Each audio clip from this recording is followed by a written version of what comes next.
Yo guys, what's going on? My name is HackingIsFreedom and welcome to the 12th episode of What Was Cut, a series where we would take a look at what exactly was cut from our favorite games. Today we're going to be talking about the first Call of Duty Black Ops. This is another amazing Call of Duty that I've personally spent a lot of time playing, and this is really where the Zombies mode took off. My personal favorite Zombies map in this game is Moon. I absolutely love the Easter eggs, the general map layout is great, and there's a lot of spots to train for high rounds. I've spent a lot of time in multiplayer as well because I love sniping, and this is where I first got good with snipers as a kid. Anywho, let's decode the numbers and figure out what was cut. The numbers, Mason. What do they mean? Well, there's not many textures that go unused, so let's talk about those first. This first texture here is of your player model. You normally can't see your character's head in game. Even if you no-clip during a cutscene, you still won't be able to see your character's face. And this is intentional, so the model's head doesn't clip into the first-person camera. Although, with the head being fully modeled, there may have been plans to feature your character's face in a third-person cutscene, reflection, or something like that. The icon for the low power sight, which is an attachment only seen on the G11, originally had this texture in the multiplayer beta. It's reusing the C4 icon, with temp plastered on top of the texture. This texture here was used in the beta for the Tiger camo. It honestly looks like a leftover camo from a different Call of Duty, but looking at the camo's pattern, no other woodland camos match up. So it seems this was the original color for the Tiger camo. I'm so glad they changed it, this is hideous. These next few textures are all related to cut perks. First up, there's an icon for a perk named Candelier still in the game's files. My guess is it would have worked similar to the Bandolier perk from COD 4 and World at War. And yes, it is supposed to be Candelier, as this text for buying it still remains. I originally thought it was a developer typo. This next icon was for a perk called Damage Aid, and this was basically the zombies version of stopping power from multiplayer. Text for buying this perk still exists as well. I feel like this was reworked into Double Tap though. Lastly, there's 3 textures for pro versions of Quick Revive, Juggernog, and Speed Cola. I'm sure the developers were just testing pro versions earlier on, and this is just a leftover. Unless they were planning on making pro versions of the perks for completing the Easter eggs. That would have been sweet. There are other cut perks, but only Voicelines remain, so we'll cover those later in the video.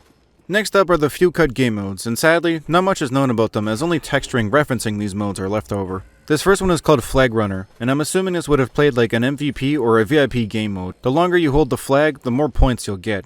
There's also a team version that works in the same way. The last game mode is called Tagged, and for some reason I immediately thought of X-Defiant's Hotshot game mode when reading this. It seems like it would have played out the same. Next, let's talk about one of my personal favorite topics, the unused maps. First up, the map Berlin Wall has a mini-map and a loading screen left over in the base game, and it was supposed to be released in the base game as well. However, it wasn't finished in time, so it was later released in the First Strike DLC. This next map is called Jungle, not to be confused with the final game's map also called Jungle. This one was completely different. This one was set in an NVA military base during a pretty dark and stormy night. Unlike the final game's Havana map, there was another one planned that seems to be cut early in development judging by the textures used. This honestly resembles Favela from Modern Warfare 2. Perhaps that was the base for this map. The Discovery map was also supposed to be featured in the base game like the Berlin Wall map. It was later finished and released on the First Strike DLC. Hotel was also planned to be in the base game as well, but of course, it wasn't ready yet, so it was later finished and released on the Escalation DLC. These 2 maps here are based off the campaign mission Redemption. The one on the left is called Sea Lab, and the other one is called Underwater, which I'm sure was most likely a placeholder name. These maps were most likely cut because they made most kill streaks unusable. Once again, there were plans for the Stadium map to be included with the base game. Nothing much was different besides the name. It was originally called Munich, which is a city in Germany. This map is called Landing, and it seems to resemble the airstrip seen on the campaign mission Operation 40. It kinda has the same layout as the multiplayer map Launch. The Zombies map 5, as we all know, is a port of the campaign map USDD, but it seems there were also plans to port it to multiplayer under the name Pentagon. I'm assuming this was changed because having the same map recycled 3 times just looked bad in Treyarch's eyes. This map is called Port, and visually, it looks close to the Discovery map, but obviously the layout is very different. I personally really like the look and layout of this map. It looks fun to play on. There's another map that's kinda like Port, however it seems to be in an area without snow. Judging by the minimap and borders, this would have been a real small map, similar to Nuketown. Although, if you've seen my World at War video, this map looks very similar to the Docks map that was also cut from that game. This map is called Rooftops, and it looks like it was abandoned early in development. I'm not entirely sure why this one was cut, but it may have been due to already having 2 other rooftop-based maps. This map I find quite interesting. It's called Sandstorm, and to me, it looks like a cross between an industrial setting and Saudi Arabian architecture. Also, if you've seen my COD 4 video, this map looks extremely close to the cut Sandstorm map from that game as well. Kinda crazy to be honest. And finally, this map here was a cancelled multiplayer map called Airbase. Using the Black Ops mod tools, you can piece this map back together, but obviously it's a little broken due to missing textures and objects. I'm pretty sure this map was scrapped and replaced with Hangar 18. A big thanks to NT Authority for piecing this map back together. As for videos and cutscenes, there sadly isn't that many to go over. This first video I'm assuming was used in place of the loading screen for Nach der Untoten. You can see it's the same as the one from World at War, but the word Nazi has been covered up by a black box. This video is exactly what the text says. This was used for the ending of Dead Ops Arcade before the final video was finished. Lastly, this video here is labeled as mid-WMD1, so it would have played somewhere in the middle of the campaign mission WMD. I believe this is either a leftover from the beta or leftover promotional art, because at the end of the video, the Black Ops logo can be seen at the top left corner. To me, that suggests it was used as promotional art.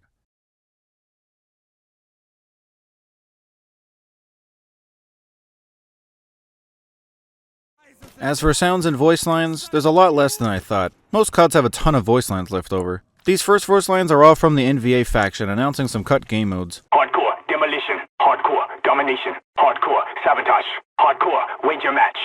There's a version of the fire sale announcement that's only heard on the Wii version, but the sound file does remain in the Xbox 360, PS3, and PC versions of the game. Take a listen.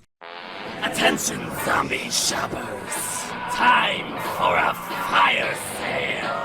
Until the music stops, box pulls $10 at a convenient location near you.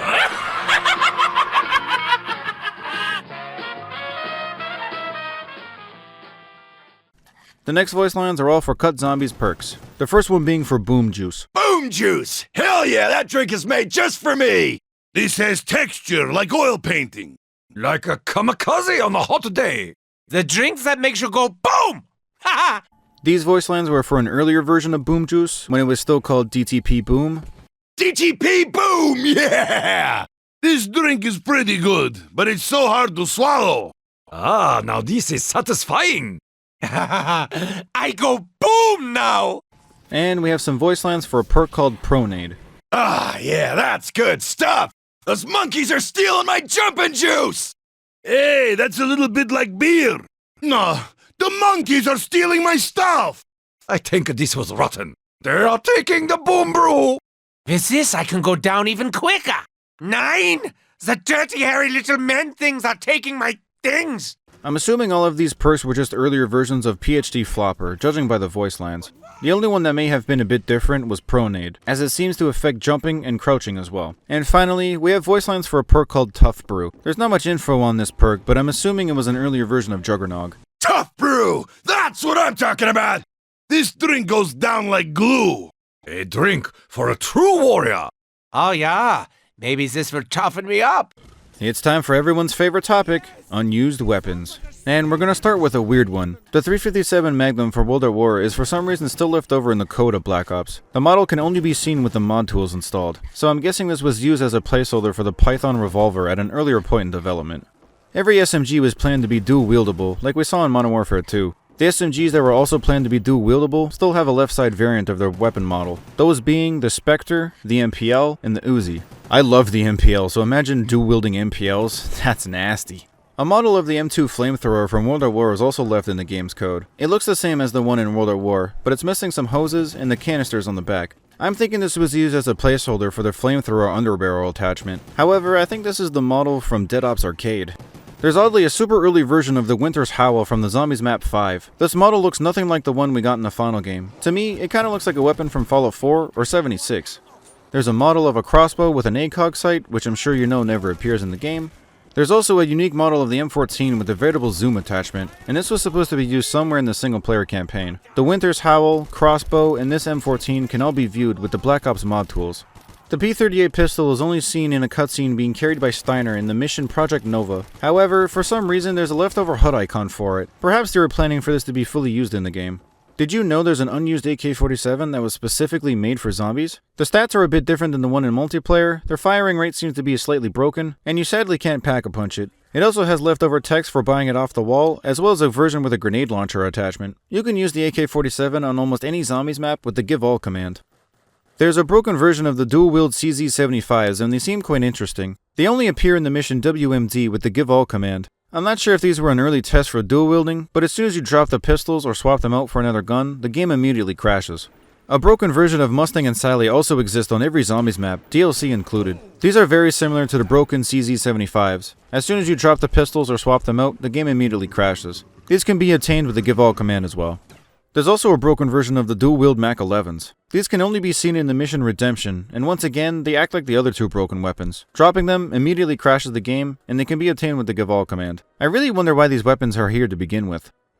Molotovs are fully coded in the game, and they can be used in the campaign mission Vorkuta with the give all command. The Molotovs use all of World of War's assets. The throwing animation, HUD icon, and textures are all reused. This weapon here I'm sure we all know, but in case you don't, this weapon is known as the default weapon. It's in every Call of Duty from old to modern, and it's basically just a test weapon. The HUD icon for this weapon will always be a squashed AK-47. Even if the COD you're playing doesn't feature the AK, it'll still have this icon.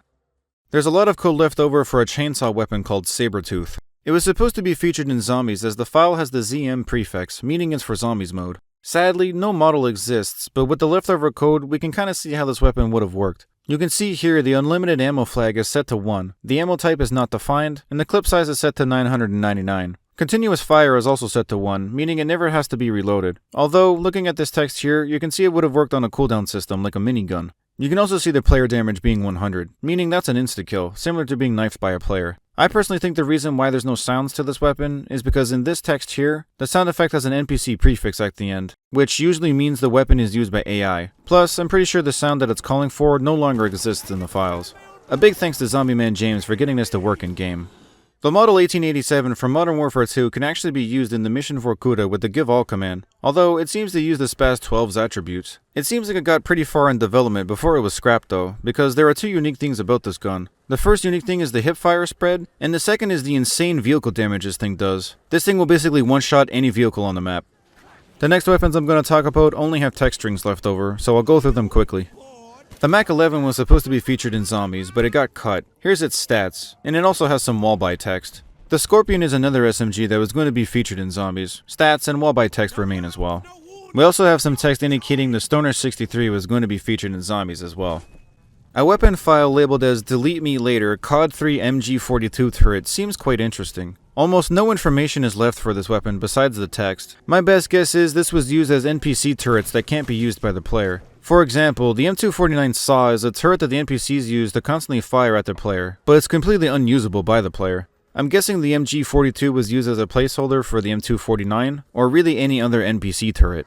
There's another weapon file labeled as Delete Me Later Horse Driver Gunner, and I sadly have no idea what this weapon is or where it could have been used. Looking in the file, I can say it has the muzzle flash of an SMG, the weapon class is set to turret, it does have drop and use interaction text, it apparently can gib enemies, yet it says here the ammo is 9 to 19mm Luger rounds, and the clip name is set to Uzi, so I don't really know how this can gib. Lastly, here are the damage stats. It seems to only deal 40 damage to players. I'm guessing this gun was some sort of turret SMG hybrid. Last up for the weapons, there's a third weapon file labeled as Humvee 50 cal MP. What makes this even more interesting is the file has the MP prefix attached, meaning this was obviously supposed to be used in multiplayer. As we know, there aren't any drivable vehicles in multiplayer, nor are there any vehicles with weapons. So, again, I'm not really sure what this was supposed to be used for. It may just be an old leftover from Modern Warfare 2, as there's a ton of Humvees with mounted 50 cals there. Here are some of its stats if you're interested. You can see in the first line the weapon class is set to non-player. As we come to the end of the video, it's time for the various oddities I found when playing the game, and we've got quite a lot this time. The first oddity is in the mission Vorkuta. If you use the give all command, you are given two different RPGs. The only difference between these RPGs is for some reason, the unused version shoots perfectly straight, while the normal RPG has unpredictable accuracy. I'm assuming this was used for an NPC or a scripted event.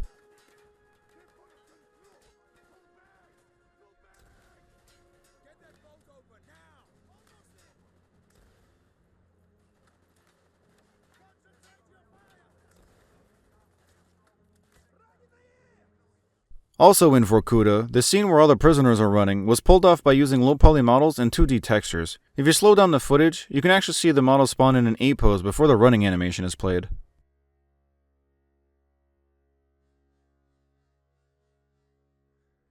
On the mission Revelations, after you get out of the interrogation chair, you actually have access to a lot of different weapons if you use the give all command, but none of them have sound effects.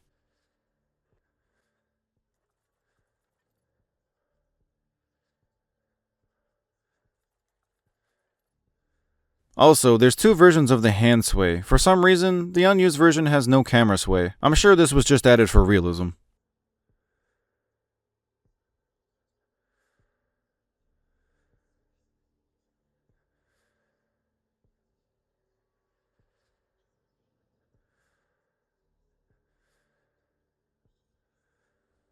On the mission WMD, if you use this glitch, you can see that Weaver does in fact have a rappelling animation, albeit in a very broken state. You normally can't see this because of how the mission is scripted.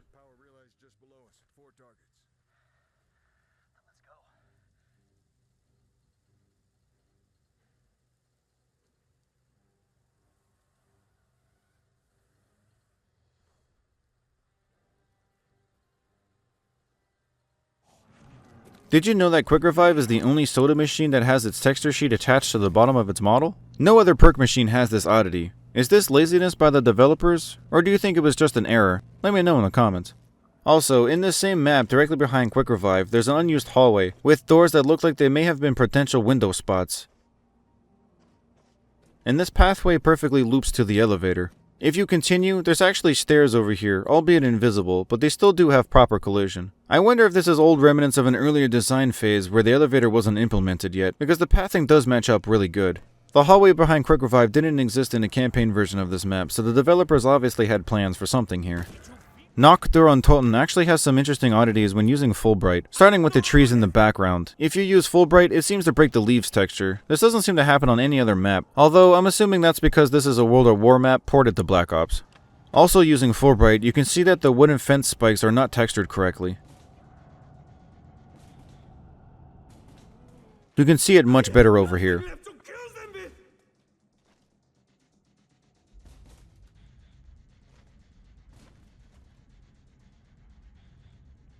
Lastly, for the Fulbright oddities, this unique shadow texture is displayed anywhere that has shadows. You can see this texture on multiple maps, but it's much easier to see here. If you've seen my World at War video, this one will be familiar. In Nacht der Untoten, there's an invisible ladder just outside the map. This is leftover collision data from World at War's map Airfield, as Nacht der Untoten is recycled from that map. It's strange that this wasn't fixed for the port of this map. The default actor sadly got changed in this COD. If you see my World at War video, the default actor was originally a cartoony female that kinda looks like Elmer Fudd. But in this game, the default actor is just a basic grey blocky person. Fun fact though, this model is used in Black Ops 3 as a visual zombie spawner. Before you turn on the power in Kino der Toten, there's two objects that reuse the pickup icon from World at War, those being the teleporter itself and the Ascension rocket in one of the special rooms. Holding the interaction button on both of these objects does absolutely nothing. Also, please correct me in the comments if I'm wrong, but isn't that Ascension rocket not interactable to begin with? I may just be forgetting because it's been a while, but I swear you were never able to interact with that model in the first place. In Shangri-La, it looks like the developers were planning on using the typical teleporters like we see in the other maps, rather than the geysers. Perhaps this means the map was originally a lot bigger. The fourth player's teleporter box seems to have calling on all sides while inside of the box, so these were obviously cut early in development. For some reason, only on Call of the Dead, there's an untextured pack-a-punched Wunderwaffe loaded in the map's files. This can only be seen using console commands, and it fully works just like a normal Wunderwaffe, it's just missing its textures. Did you know that George Romero has an idle animation like the rest of the zombies? This would be near impossible to see in normal gameplay, as George always seeks the player. Even if you do a glitch, he'll usually still try and track you. Although, even if you manage to do a glitch where he doesn't follow you, you still won't be able to see this animation, because if George can't find a player, he resets to his spawn position every 10 to 15 seconds. Also in Call of the Dead, there's a developer box way outside of the map behind the ship. You normally can't see this because of the weather and fog effects, and I'm not entirely sure what this is for. Possibly it's used for the weather changing effects, maybe it's used for the cutscene when the game ends, or maybe it's for something with the Easter egg. I honestly have no idea. If you have an idea what this was used for, please let me know in the comments. I've been told before in my World at War video that this may be a bounding box, as there's a very similar one in that game, and in Zombies as well. In Dead Ops Arcade, the turret power-up for all 4 players is stored just outside this level. No matter what level you're on, they'll come from this spot. Here you can actually see when the turret's in use and when it jumps back to its spot. It surprisingly doesn't just teleport back when it's off screen.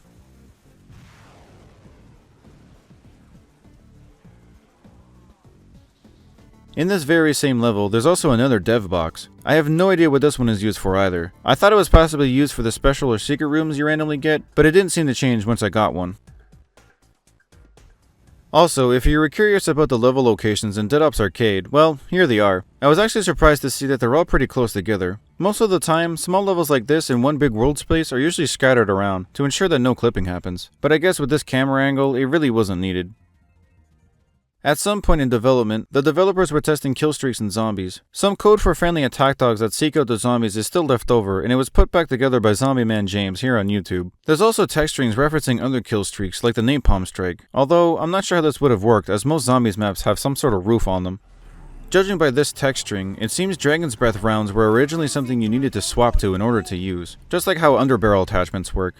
It seems the developers wanted to change the price of the mystery box, as there's a few text strings left over showing different prices. What do you guys think about these prices? Would you prefer any of these, or would you still stick to the traditional 950 points? Let me know in the comments. Finally, I have some strange zombies text that I don't think is used anywhere in the final game. It kinda seems like this was used for a little introduction tutorial to zombies, and it mentions two features that seem to be cut, but were technically added to Black Ops 2. This text here mentions picking up your death marker and retrieving your lost gear. It seems like that early game mechanic was reworked and added to Black Ops 2 as Tombstone Soda in Zombies. And dropping money for your teammates with the down button seems like a very cool feature. This was kind of introduced in Black Ops 2 in the form of spawning point pickups in the map Buried, although it would have been so cool just to have a designated button to drop points for your teammates. It would have made things much easier. I believe the only real way to give your teammates points in Black Ops 1 is to hack them in Moon, and as we all know, that takes fucking forever.